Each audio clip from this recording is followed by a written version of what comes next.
It takes, well, let's say if you're from New York City, it takes about an hour and 50 minutes to 2 hours, depending on traffic, to get out here. Yeah, yeah. I've never been out past Massapequa. I used to Well, live in Brooklyn. I would say from you were probably like 50 minutes.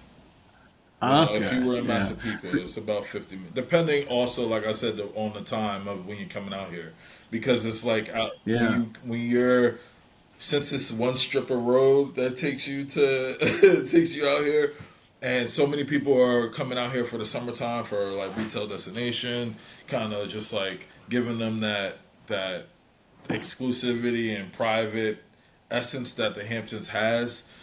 Everyone tends to come out here during the spring, summertime. So if you're traveling out yeah. here within like the early parts of like let's actually say like 8 a.m.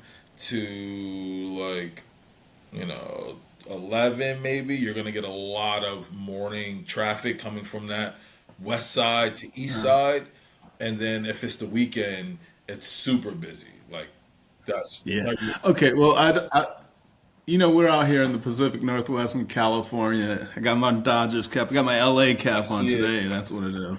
I think like I don't want to subject people to too much Long Island talk, but I want to talk about your dispensary and how it relates to the To nation, Shinnecock sure. Nation. Yeah, so our dispensary here has been open now. So we opened up in November 15th of 2023. This project was thought about years before that, about 8 years going now. The tribe itself, this building itself, is owned by the nation, by the tribe. What we earn and what we give back to the nation. We do a 4% community fee back to the nation for monthly to quarterly times where we just give back to the tribe. This tribe is everything from here, from its essence. It was all a community driven goal and community thought out project, from not only from Mm. its people involved in it who work here from a day to day operational standpoint, but also the entrepreneurs and the cannabis growers and the people who want to be into the cannabis industry. They were thought about as well, because those are most of the people whose products are inside the dispensary. We Really? Yes, we basically have, I would say about 80% of our products are going to be in house from Little Beach Harvest or from other traditional tribes from around the area who we have a treaty pact with, or tribal members who are entrepreneurs within satellite growing and starting their own labs to provide us with products. So Okay. it's built on, based off just the community itself and other tribes who we work with that supply us with products, and then also our own. I want to step back. Sure. That's all really interesting, but you said something at the start that I think is, well, I just want to go back to it. Hmm. You said it was 8 years in the making. I want to go back to what that 8 years Yeah. entailed, but also I had an understanding that, and tell me, I might be way off. Native people weren't always that receptive to cannabis culturally. So we'll start with the 8 years project back, right? So the project itself was always thought about, but when we were first moving into this, well, it really became, once it became legal in New York, well, legal in the world, legal in for it to be actually consumed recreationally or medicinally. The tribe itself thought about this being a pathway into business, which we've been striving for as a tribe to do for so long. Move ourselves into something that's sustainable for ourselves as a nation. So when President Obama basically allowed cultivation to be had on tribal lands and such, we were able to start thinking in this process of longevity. New York was going in a medicinal route, so that's where we were going as well in the beginning. And then New York changed when we and went recreational, so we did too. Uh, Initially, the plan and everything else for the building was done, I would say, 5 years ago or longer, but the initial construction of everything took like 2 years or so for the building to be finally, opened up for the public to be inside of and such. That's really where the process of trying to understand what the community needed, what kind of business we were actually going to set up, and who and what the brand story for LBH was going to be. As when I started on to this project, I just started on as a brand specialist to help curate the project and the image of what I thought it would be as a Shinnecock individual and someone who lives in the the generation in which I'm in of already being a consumer of cannabis. So Right.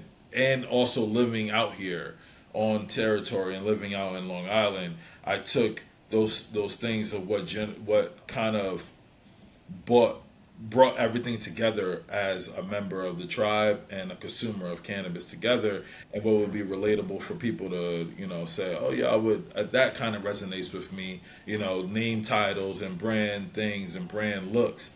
And then I kind of started making my way up into those levels of being able to help the business on a different grander scheme. So those little things in the beginning took time and effort, and we had a lot of falling out with with our partners in the beginning. So now we operate freely and to ourselves. We operate on our own, and those were a lot of the things that in the beginning kind of took the process of opening up and what took us so long. And then just making sure that the community around us, our tribal people, wanted this actually inside its area to bring this into our own community. And to back to your point about tribal entities in the past ever really wanting cannabis to be consumed or affiliated with tribal entities. To be honest with you, a lot of tribes, they've always worked in the world of hemp. My tribe, when we first started, actually, that was what we were doing.